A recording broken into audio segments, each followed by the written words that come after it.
2019-20 anti-CA প্রোটেস্টের সময় দিল্লির শাহিনবাগ অঞ্চলে মুসলমান মেয়েরা যারা ধর্নায় ছিলেন তাদের একটা ইন্টারভিউ নেওয়া হচ্ছিল রিপোর্ট কোনো চ্যানেল দ্বারা। একজন প্রান্তিক মুসলমান মেয়েকে, মিডল ক্লাসও নয়, একদম সাধারণ 16-17 বছরের, তাকে জিজ্ঞেস করা হচ্ছে ইয়ে ধরনে কা ওয়াজুদ ক্যা হ্যায়। মেয়েটি বলে উঠল, हम अपने बच्चों को विंकल ट्विंकल नहीं पढ़ाते, हम उसे रजिया सुल्ताना पढ़ाते हैं, हम उसे मोहम्मद घोड़ी पढ़ाते हैं, हम उसे शेर शाह पढ़ाते हैं। ঘটনাটা আমার এখনো মনে রয়েছে। আমি তখন থেকে এখনো ভাবি যে এই কথাটা যদি কোনো হিন্দু মেয়েকে, বিশেষত কোনো বাঙালি হিন্দু মেয়েকে বলা হতো, সে কি বলতো? এদিক ওদিক তাকিয়ে একটু ভ্যাবলার মতো চোখ করে বলতো, না মানে আমরা এই তো এসেছি একটা আন্দোলনের জন্য, প্রতিরোধের জন্য, প্রতিবাদের জন্য। অর্থাৎ সেই মুসলমান মেয়েটির মধ্যে যে আইডেন্টিটি কনসিয়াসনেস, মানে যে ডিফারেন্সটা ঝরে পড়ছে তার চেহারার মধ্যে দিয়ে, that makes a more prominent, সেটা হিন্দু মেয়ের মধ্যে দেখাই যাচ্ছে না, যাবেও না। কারণ সে জানে না কিছু, তাকে জানতেও দেওয়া হয়নি। সে জানে না, তার বাবা জানে না, তার ডাকুরদা জানে না, এবং তার বাবা হয়তো জানেন না, নিশ্চয়ই জানেন না। জানলে তো অন্তত বংশ পরম্পরা কিছু তো জানতো তারা। কেন জানেন না? কারণ গত 1000 বছর ধরে হিন্দুরা ভক্তিবিলাসের সরোবরে স্নান করেছে, সাঁতার কেটেছে, এবং এত জোরে সাঁতার কেটেছে, এত দ্রুত, যে সমস্ত জল ছলকে সরোবরের উপরে উঠে বেরিয়ে গেছে, পাড়ে গেছে, সরোবর শুকনো হয়ে গেছে। তাদের গুরুরা ভক্তিবিলাসের সমুদ্রে এত দ্রুত সাঁতার কেটেছেন যে সমুদ্র ভয় পেয়ে দূরে সরে গিয়ে ওখানে চড়া পড়ে গেছে। এই হচ্ছে আমাদের সিচুয়েশন। আমরা জানি না, আমরা জানতে চাই না, আমরা পড়ি না, আমরা পড়বো না, কিন্তু আমরা এক্সপেক্ট করি সব নিজে থেকে সব কিছু হয়ে যাবে, সব ঠিকঠাক থাকবে। আর আমরা জর্দাপান মুখে ঠুসে সিগারেটটাকে করে খেতে খেতে পর্যবেক্ষণ করে বলবো, হ্যাঁ এটা ঠিক আছে, ঠিক আছে ভাই, ঠিক আছে। পৃথিবীর কোনো জাতি এরকম করে চলেনি কখনো, চলতে পারে না। আজ বাঙালি হিন্দুর যে অবস্থা দেখছি পশ্চিমবঙ্গ, সমগ্র ভারতবর্ষে এবং পার্শ্ববর্তী বাংলাদেশে, তার দায় তার একমাত্র নিজেরই, আর কারোর দায় নেই। সে মার খেয়েছে, মার খাচ্ছে এবং মার খাবে, কারণ মার খাওয়াতে তার জন্মগত অধিকার রয়েছে। কারণ তার কাছে এই ধর্ম মানে হচ্ছে কি পুজো আর উপোস, ধর্ম আর তো কিছু নেই। সেই জন্য সে মার খাওয়াতে অভ্যস্ত হয়ে পড়ছে। সে মার খাবে, তার বাড়ি লুট হয়ে যাবে, তার স্ত্রী, কন্যা, অন্যরা ধর্ষিতা হবেন, তার জন্ম হতেই অন্য পুরুষে ভোগ্য হয়ে বসে থাকবেন।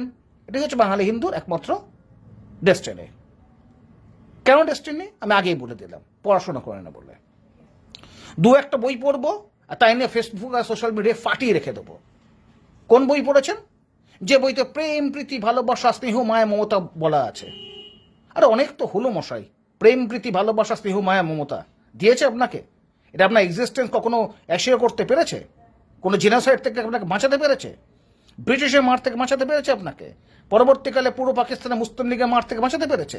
বাংলাদেশ হয়ে যাওয়ার পরে আপনাকে বাঁচাতে পেরেছে? পশ্চিমবঙ্গে যে ঘটনাগুলো ঘটছে তাতে হিন্দুরা বাঁচতে পারছে? আসামে যে হিন্দু গণহত্যাগুলো হয়েছিল সেখান থেকে বাঙালি হিন্দু বাঁচতে পেরেছে? তা কিসের মশাই প্রেম, প্রীতি, ভালোবাসা, স্নেহ, মায়া, মমতা? হিন্দু ধর্ম তো কখনো তো একমাত্রিক নয়, ব্যালেন্সের কথা বলেছে তো। জ্ঞানের শক্তি চর্চা কথা বলেছে, শক্তি জ্ঞানের চর্চা কথা বলা হয়েছে। তাহলে তাই আজকে অবস্থা কেন? অবস্থাটা এসে গেছে আমাদের নিজেদের জন্য। তাই সময় এসেছে আজকে আমরা বাঙালিরা একটু আইডেন্টিফাই করি, একটু নিজেকে প্রশ্ন করি, হোয়ার হ্যাভ ইউ গান রং? এই উত্তরটা যদি চাই এই প্রশ্নের, তাই বলতে উই হ্যাভ গান রং এভরিওয়্যার। আজকে যে ছেলেটি, না আজকালকার ছেলেদের মধ্যে তো একটা যৌবনে উন্মাদনা থাকে। যৌবন মানে উন্মাদনা, প্রত্যেক যুগে প্রত্যেক জেনারেশনের সত্য সেটা। তা উন্মাদনার জন্য তারা একটু পর্নোগ্রাফি দেখে। তারা অন্যদিকে তাদের মন ছোক করে যে 17-18 বছরের ছেলেটি, তাকে যদি গিয়ে বলা হয় যে ভাই আজ থেকে ঠিক 111 বছর আগে 1914 সালে একজন বাঙালি বিপ্লবীর জন্য ব্রিটিশ রাজ 25,000 টাকার পুরস্কার ধার্য করেছিল, ডেড অর অ্যালাইভ। বাড়তে বাড়তে সেটা 1 লাখে চলে গিয়েছিল। এবং যখন এটা ধার্য করা হয়েছিল তখন সোনার ভরি ছিল মাত্র 15 টাকা। আজ 2025-এ সেই পুরস্কারটা কতশো কোটি টাকায় হবে সেটা বলে মনে হয়? সে ব্যক্তির নাম ছিল রাসবিহারী বসু, মহানায়ক রাসবিহারী বসু, প্রথম বিশ্বযুদ্ধের মহানায়ক রাসবিহারী বসু। সেকেন্ড ওয়ার্ল্ড ওয়ারে যখন আইএনএ তৈরি করা হলো, তা আইএনএ তো অনেক কিছু আমরা জানি। আমাদের সুভাষচন্দ্র বসু সম্পর্কে, রানী ঝাঁসি, আপনার দিল্লি চলো, হাম দিল্লি দিল্লি যায়েঙ্গে, হাম আপনা হিন্দ বানায়েঙ্গে। কিন্তু কখনো ভেবে দেখার চেষ্টা করেছি যে আইএনএর টপ মোস্ট লিডারশিপটা কাদের ছিল? বাঙালিদের ছিল। 3জন আর্মড বাঙালি, রাসবিহারী বসু, নেতাজি সুভাষচন্দ্র বোস ও মেজর জেনারেল এসি চ্যাটার্জি। সেই এসি চ্যাটার্জি, যে এসি চ্যাটার্জির মুক্তির পরে স্যার ক্লড অকিনলেক রিজার্ভেশন জানিয়ে লন্ডনে চিঠি পাঠিয়েছিল এবং তিনি তার ভয় এক্সপ্রেস করে বলেছিলেন যে this person can recreate INA. সেই এসি চ্যাটার্জির কথা বলা হচ্ছে। 1947 এসি চ্যাটার্জি এসে হিন্দু মহাসভা জয়েন করেন। যখন কলকাতাকে কে নেবে, পাকিস্তান যাবে না হিন্দুস্তানে যাবে, যখন সালারি সুবা সোরাবর্তী এখান থেকে থ্রেট আসতে শুরু করলো, তিনি প্রথম বলেছিলেন দ্য পিস্তল ইজ লোডেড এবং প্রত্যেক হিন্দু গৃহকে আমরা দুর্গ করে তুলব। কোথায় গেল সে প্রজ্ঞা?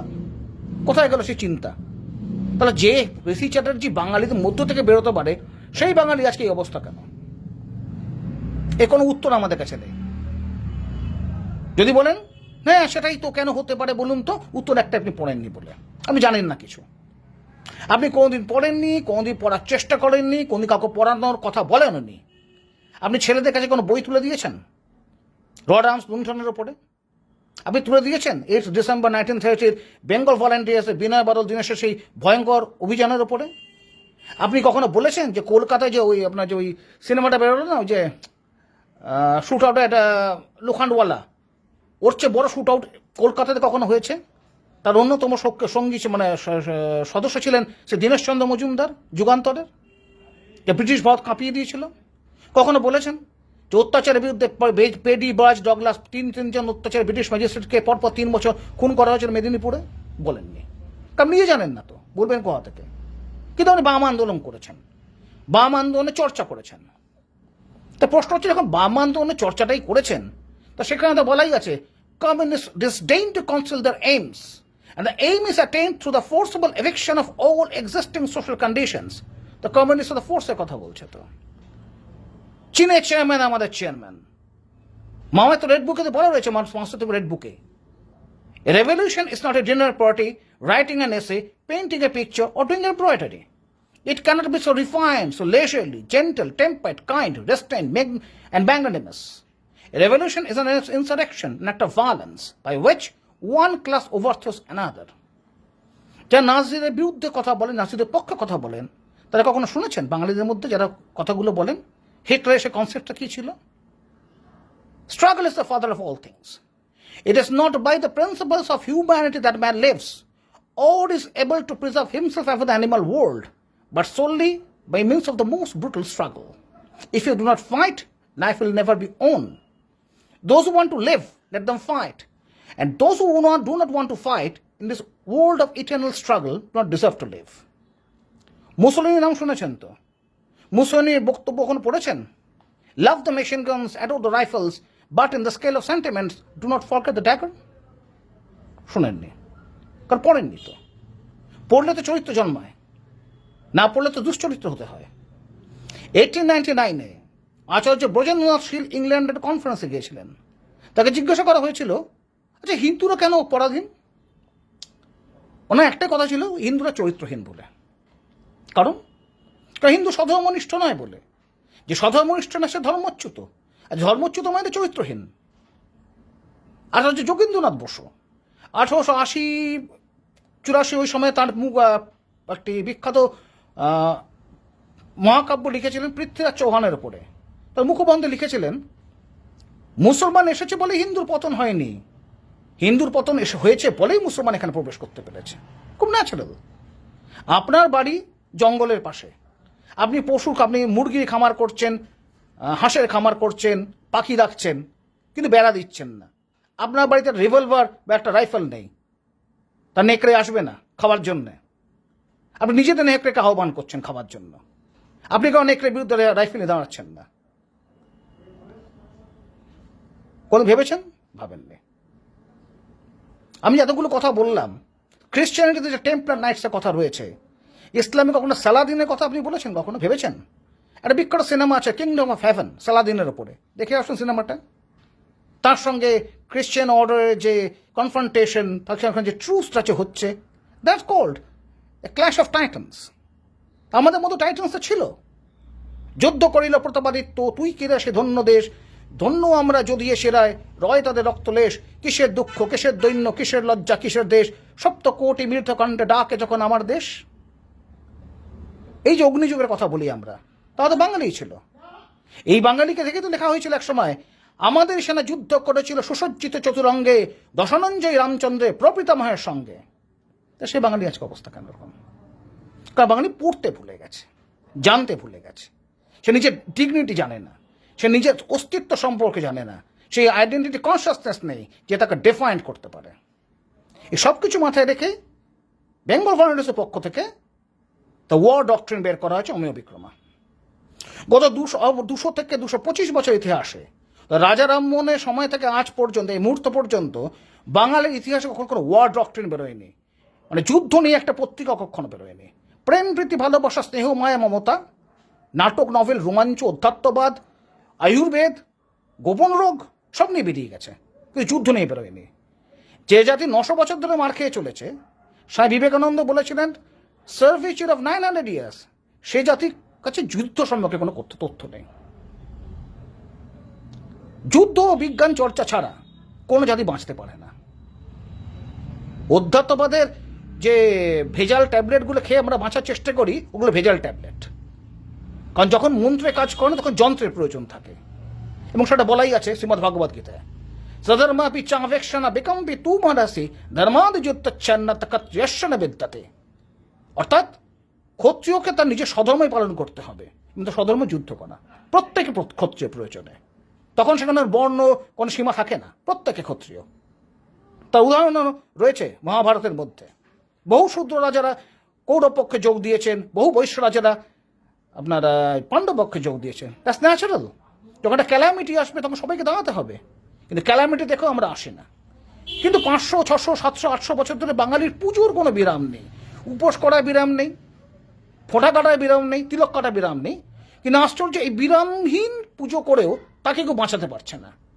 তার জীবনে অভিসম্পাত, তার জীবনে প্রত্যাঘাতের কথা বাদিয়ে দিচ্ছে, আঘাত বেড়েই চলেছে, চলেই চলেছে। কারণ ঈশ্বর তাহলে তার পুজো নেন না, নেবেন কেন? স্বধর্মনিষ্ঠ হিন্দুর পুজো নেবেন তিনি, ধর্মচ্যুত হিন্দুর পুজো নেবেন না, বেঈমান হিন্দুর পুজোতে নেবেন না, যে নিজের স্বার্থ রক্ষা করতে পারে না, যে পরিবারকে রক্ষা করতে পারে না, যে প্রত্যাঘাতে যেতে পারে না, যে রাষ্ট্রকে রক্ষা করতে পারে না, সেই হিন্দু, সে দুর্বল হিন্দুকে নিয়ে কারোর লাভ নেই। এটা হচ্ছে সভ্যতার বোঝা, এই বার্ডেন অন দ্য সিভিলাইজেশন, সেটা হয়ে গেছে আজকে বাঙালি হিন্দু। তো বাঙালি হিন্দুকে যদি জানতে হয় কিছু, তাকে পড়তে হবে। এই ওপারে যখন যেটা চলছে, যে সিকোয়েন্সিয়াল জেনোসাইড, মানে যারা করছেন তাদের তো দেখা যাচ্ছে তাদের ইনোভেটিভ। আগে জেনোসাইড কীরকম ছিল, একটা দুটো পাড়া ঘুরে হই হই রই রই করে এই 300-400 বাড়ি পুড়িয়ে হ্যান ত্যান করে হলে এবার সারা বিশ্বে ছড়িয়ে গেল খবরটা, এখানে হিউম্যান রাইটস ভায়োলেশনস হচ্ছে, সেখানে গভর্নমেন্ট ইন্টারন্যাশনাল প্রেশার আসবে। এখন তো কোনো প্রেশার নেই, একটা 1, 2, 3, 4, 5, 6 চলেই বেড়েই চলেছে। তার মানে to instil the fear among the victims and the families so that they can live the life of a paralysis, the paralysed life হয়ে যেতে পারে। এবং পুরো হিন্দু সম্প্রদায়কে, জাতিকে উপরে প্যারালাইজ করার চেষ্টা হচ্ছে এই অভিনব প্রকল্প। আমাদের বক্তব্য কি? আমাদের কোনো বক্তব্য নেই। আমরা তাকিয়ে আছি ঈশ্বরের দিকে, তাকিয়ে রাষ্ট্রের দিকে। রাষ্ট্র যদি আমাদের একটু অনুকম্পা দেখায়, রাষ্ট্র যদি আমাদের একটু ভিক্ষা দেয়, তাহলেই আমরা বাঁচতে পারবো। 1947 যখন পার্টিশন হয়েছিল, তখন দিল্লি পাঞ্জাবকে 4,500 কোটি টাকা অনুদান দিয়েছিল উদ্বাস্তু as a refugee compensation. Bengal কত পেয়েছিল? 400 কোটি টাকা। পাঞ্জাব আপনার এক্সচেঞ্জে পপুলেশন পেল, বেঙ্গল তা পেল না। পণ্ডিত লক্ষ্মীকান্ত মৈত্র, ডক্টর শ্যামাপ্রসাদ মুখোপাধ্যায়, ডক্টর মেঘনাথ সাহা বলে বলে তাদের গলা ভেঙে গেল, তবু নেহেরু মন্ত্রিসভা তাদের দিকে কর্ণপাত করলো না। তা পাঞ্জাবের দিকে করলো কেন? কারণ শিখরা নাঙ্গা তলোয়ারে দিল্লিতে মিছিল করেছিল, আর বাঙালিরা রেজলিউশন পার্টি তাদের আবেদন করেছিল। তাই তারা পেল হচ্ছে গুড়গাঁও, নয়দার গুড়গাঁও পেল, আর আমরা পেলাম মানা ক্যাম্প আর ওই দণ্ডকারণ্য, কাটাঝোপ। একটা জাতিকে থাকতে গেলে, লড়তে গেলে, বাঁচতে গেলে তাকে পড়তে হবে। সেই পড়ার জন্য অমিয় বিক্রমা। গতবার বার করেছিলাম আমরা, তার আগে আবার বার করেছি, এবার বার করেছি মাত্র 180 টাকাতে, ঝকঝকে প্রিন্টে, বাঙালিকে বোঝানোর জন্য। যে বাঙালি হিন্দু মেয়েটা বলতে পারবে না যে রানী শিরোমণিকে, রানী ভবশঙ্করীকে, যে বলতে পারবে না যে নাটোরের রানী ভবানীর বাড়িতে, যে সুবিশাল বাড়িতে এক ছাদের ওপরে একসাথে 12টা হেলিকপ্টার ল্যান্ড করার জায়গা থাকে, সেই নাটোর কেন হাত থেকে বেরিয়ে গেল? কি করে সিলেট হাত থেকে বেরিয়ে গেল? কেন সিহট্টের ভোট একটা ইতিহাসের কলঙ্ক হয়ে গেল? কি তার মধ্যে চক্রান্ত ছিল? সে বাঙালি হিন্দু মেয়ে নিয়ে সমাজে কোনো লাভই নেই। জানতে হবে, পড়তে হবে, বুঝতে হবে, প্রত্যাঘাত করতে হবে। আগামী 23শে জানুয়ারি বাংলা বিপ্লবী হেডকোয়ার্টার মলঙ্গা লেনে নেতাজি সুভাষচন্দ্রের যে জন্ম দিবস পালন করা হবে, সেখানে বেঙ্গল ভলেন্টিয়ার্স উপস্থিত থাকছে তার বইপত্র নিয়ে। আমরা বই ছাপাটা শুরু করে দিয়েছি। অনেকে কিনছেন সাগ্রহে, যারা আগে একবার কিনেছেন তারা অভিভূত হয়ে গেছেন, তারা আবার খোঁজ নিচ্ছেন কবে এবার বেরোবে। যদি ছেলে মেয়েকে নিয়ে বাঁচতে চান, যদি ছেলেকে চরিত্রবান করতে চান, মেয়েকে স্পাইনটা দিতে চান, তাহলে আপনাকে এই গ্রন্থটাই পড়তে হবে। হ্যাঁ, you have no other option now. আপনার কোনো ভবিষ্যৎ নেই, যেন আপনার সঙ্গে আমারও কোনো ভবিষ্যৎ নেই। না, আমি তো আমার ভবিষ্যৎটা বুঝে গেছি কি, সেই জন্য আমি সেটাকে বাঁচার চেষ্টা করছি। আপনি ওকে বুঝতে হবে, কারণ আপনি আর আমি একই সমাজের অঙ্গ। যদি না বোঝেন, যদি না বুঝতে চান, তাহলে অন্য ব্যবস্থা করা হবে, নিশ্চয়ই ব্যবস্থা করা হবে, সমাজ হিসেবে ব্যবস্থা করবে। একজন বিশ্বাসঘাতকের জন্য কোনো সমাজ থেমে থাকতে পারে না, কোনো জাতি থেমে থাকতে পারে না। তাই প্রত্যেককে বলা ওমেয় বিক্রমাকেনন, এটা দুর্গারই আরেক নাম। আমাদের আরেকটি বিজ্ঞান চর্চা, মানে বাংলায় বিজ্ঞান চর্চা, যেটা সত্যেন্দ্রনাথ বসু এবং মেঘনাথ শাহ শুরু করেছিলেন, সেই ধারা নিয়ে আমাদের আরেকটি প্রকাশনা আছে, উৎকর্ষণী, সেটাও ছাপা হচ্ছে। বাঙালিকে বাঙালি হয়েই বাঁচতে হবে, ইন্টারন্যাশনাল হয়ে সে বাঁচবে না। সে চীনের অনুকরণে, রাশিয়া কাকার চীন মামার কথা শুনে বাঁচবে না। তাকে বাঙালি হিন্দুকে বাঙালি হয়েই বাঁচতে হবে। এই কথাই বলার। আসুন আমাদের স্টলে। নমস্কার।